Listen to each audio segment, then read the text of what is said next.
Saludos amigos, un nuevo día con vosotros. Desde que este 7 de octubre del año 2023 el grupo terrorista y demoníaco Hamás atacó a Israel, en la mente y en la conversación de muchos creyentes ha vuelto de nuevo el tema del rapto o arrebatamiento de la iglesia, que significa lo mismo. Para los amigos, ¿verdad? Que no están muy acostumbrados a estos términos, quiero decir que cuando hablamos del arrebatamiento de la iglesia es la creencia que los cristianos tienen en que cuando Jesús vuelva en su segunda venida, pues los muertos fieles resucitarán de las tumbas y los que estén en ese momento en la tierra de forma misteriosa e inesperada serán arrebatados y desaparecerán de este mundo.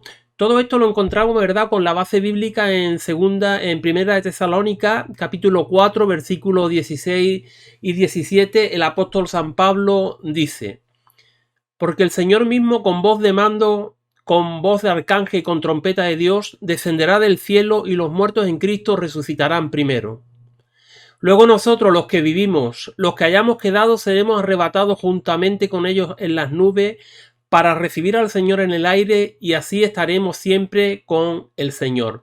Quiere decir, amigo, en un abrir y en un cerrar de ojos, de repente millones de personas desaparecerán del planeta Tierra. Y no serán los ovnis los que se lo han llevado, sino que será el mismo Señor Jesucristo que regresa por la iglesia y como Él prometió, se los llevará de este mundo. Millones van a desaparecer de aviones, de trenes, de barcos, de colegios, de hospitales, de gimnasios, de todas partes. Millones, amigos, van a desaparecer. Ahora, hay algunas preguntas, ¿verdad?, interesantes con referencia al arrebatamiento que a veces los creyentes en Jesucristo se hacen. ¿Quiénes serán arrebatados? ¿Puede tener un creyente la certeza de que será arrebatado? ¿Existe en la Biblia el arrebatamiento parcial? O dicho de otra forma, ¿una parte de la iglesia se irá con Jesús y la otra parte quedará en la tierra? Bueno, a estas y a otras preguntas, ¿verdad?, de forma muy breve trataremos de dar respuesta en este vídeo. En la Biblia tenemos varios ejemplos de arrebatamiento y en el Antiguo Testamento encontramos dos casos puntuales. Uno antes del diluvio, Enón, y otro el del profeta Elías, que también dice que fue arrebatado. En el Nuevo Testamento, Jesús en los evangelios, los apóstoles, en las cartas pastorales, en las cartas apostólicas, enseñaron también que millones de cristianos van a ser arrebatados, van a desaparecer de forma repentina, vuelvo a repetir, de forma misteriosa de este mundo. Y sobre la pregunta, ¿quiénes serán arrebatados? Bueno, según la Escritura, un creyente en Jesucristo puede tener la seguridad de su salvación, pero al mismo tiempo también puede tener la seguridad, amigos, de que él va a ser raptado, va a ser arrebatado por Jesús cuando venga en su segunda venida. Vemos seguridad de la salvación del creyente en primera de Juan 5:13, dice: estas cosas os he escrito a vosotros que creéis en el nombre del Hijo de Dios, para que sepáis, dice, para que sepáis que tenéis vida eterna. Romanos 8:16 también dice: el Espíritu mismo da testimonio a nuestro espíritu de que somos hijos de Dios. Y vemos, amigos, seguridad de que seremos arrebatados en primera de Corintios capítulo 15, versículos 22 y 23, dice el apóstol San Pablo: porque así como en Adán todos mueren, también en Cristo todos serán vivificados, pero cada uno en su debido orden. Cristo las primicias, luego los que son de Cristo en su venida. ¿Quién se va en el arrebatamiento? Fíjese particularmente en las palabras los que son de Cristo en su venida. Fíjate que Dios no lo complica. Dios en este aspecto es sencillo, ¿no? No dice los que son fieles y dignos, no dice los que han alcanzado un nivel alto de moralidad, no dice los que han sido diligentes y exitosos en el servicio. El texto dice que serán arrebatados los que son de Cristo y eso es todo.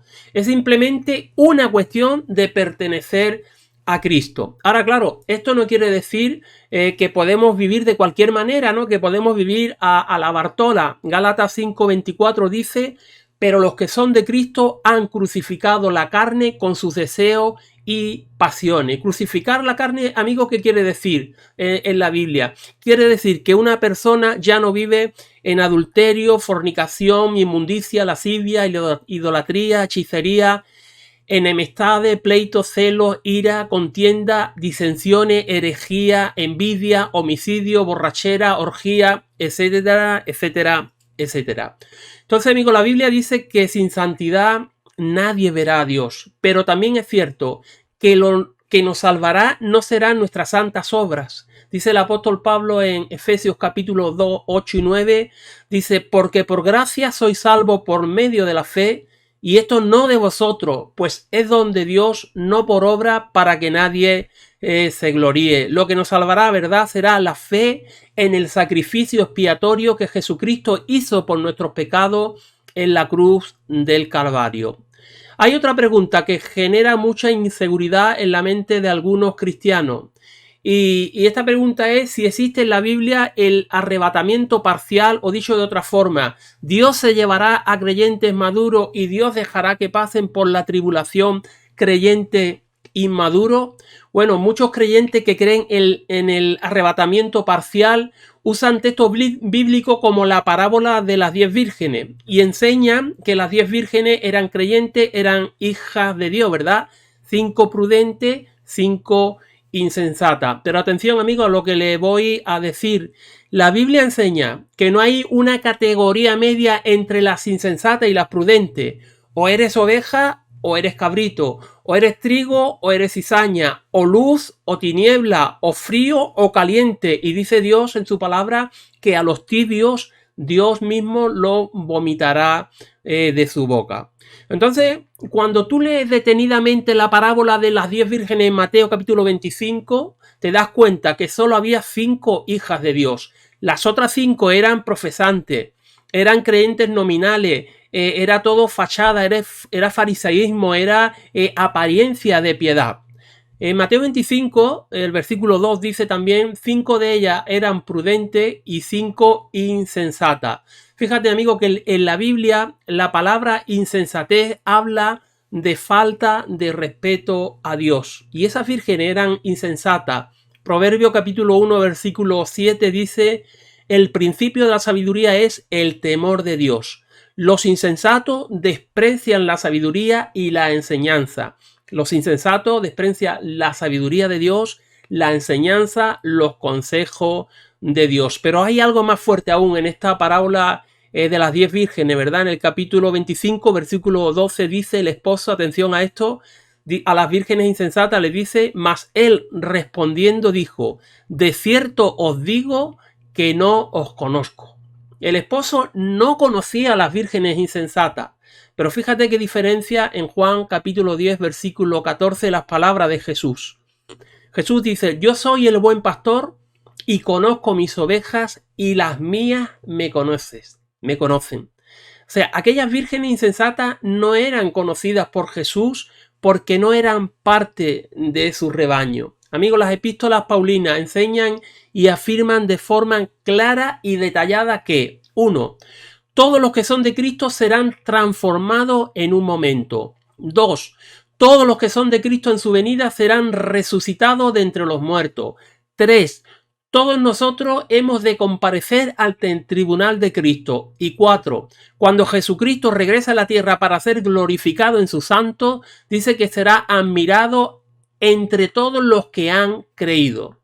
Entonces, si las cartas apostólicas enseñan estas verdades, no puede contradecirse diciendo que solo una parte de la iglesia será arrebatada y que la otra parte será dejada. El apóstol Juan, ¿verdad? También en una de sus cartas, en 1 de Juan capítulo 2, versículo 19, dice, salieron de nosotros, pero no eran de nosotros, porque si hubieran sido de nosotros, dice, habrían permanecido con nosotros. Dice, habrían sido parte, o sea, si estas personas habían sido parte de la verdadera iglesia, pero habiéndola rechazado y habiéndose alejado de ella, ¿qué es lo que mostraron? Mostraron que nunca habían pertenecido a la iglesia. ¿Por qué? Porque los genuinos creyentes, amigos, perseveran en la iglesia. Los genuinos creyentes perseveran en la iglesia. Y cuando digo la iglesia, no me refiero a los templos, me refiero a la comunión con el cuerpo de Cristo, me refiero a la comunión con los creyentes. En Hebreos capítulo 6, versículos capítulo 6 y capítulo 10, habla de la irremediable perdición de los apóstatas, ¿no? Pareciera cuando tú lees estos capítulos que habla de gente que era salva y que de pronto ya no es salva. Hoy son salvas y dentro de un mes o dentro de un año ya no son salvas. Pero indiscutiblemente el escritor de esta carta a los hebreos ha tenido que tener ante él a profesantes, a falsos cristianos y no a personas que han nacido de nuevo. Fíjate lo que dice Jesús en cuanto a la salvación en el Evangelio de Juan capítulo 10 versículo 28. Jesús dijo: y yo les doy vida eterna, y no perecerán jamás, ni nadie la arrebatará de mi mano. Uno, dice, les doy vida eterna. ¿Qué quiere decir eterna? Pues lo contrario de temporal. Eterna quiere decir eterna. Sigue diciendo, no perecerán jamás. ¿Qué quiere decir jamás? Pues quiere decir jamás. Y luego dice, y nadie los arrebatará de mi mano. Jesús dice que nadie le va a arrebatar a ninguna de sus ovejas. En un solo versículo, ¿no? ¿Cuántas veces Jesús dice que los suyos no se van a perder? Por eso, amigo, podemos tener confianza que en el día del rapto, en el día del arrebatamiento, en la segunda venida de Jesucristo, los que son de Jesús serán tomados por sus tiernas manos y serán llevados al reino de los cielos. Amigo, vienen tiempos muy complicados sobre el viejo planeta Tierra. Guerra, hambre, terremotos, huracanes, plaga. Tú dirás, no, si eso siempre ha existido, sí, eso siempre ha existido, pero atención, porque se están multiplicando los dolores de parto. Esto de la guerra de Israel, amigo, esto es principio de lo que viene. Pero hay una buena noticia. Si Jesús es tu Salvador, si Jesús ha perdonado tus pecados, si Jesús es el Señor de tu vida, en Apocalipsis capítulo 3 versículo 10 hay una linda promesa para cada uno de sus hijos y para cada una de sus hijas. Dice Jesús, por cuanto has guardado la palabra de mi paciencia, yo también te guardaré de la hora de prueba que ha de venir sobre el mundo entero. Dios, Jesús, amigo, promete guardarnos, promete protegernos. Y Él dijo, yo estoy con vosotros todos los días hasta el fin del mundo. Así que, amigo, te animo a que busques a Dios. Te animo a que le pongas tiempo, a que le pongas ganas, porque, como dice también la Escritura, ¿para qué le vale al hombre ganar el mundo si luego pierde su alma? Es muy importante dedicarle tiempo a la salvación de tu alma. Sin más, me despido de ti, espero que el vídeo te haya gustado, haya sido de bendición para tu vida. Si Dios lo permite, estaremos grabando nuevos vídeos. Un fuerte abrazo y bendiciones.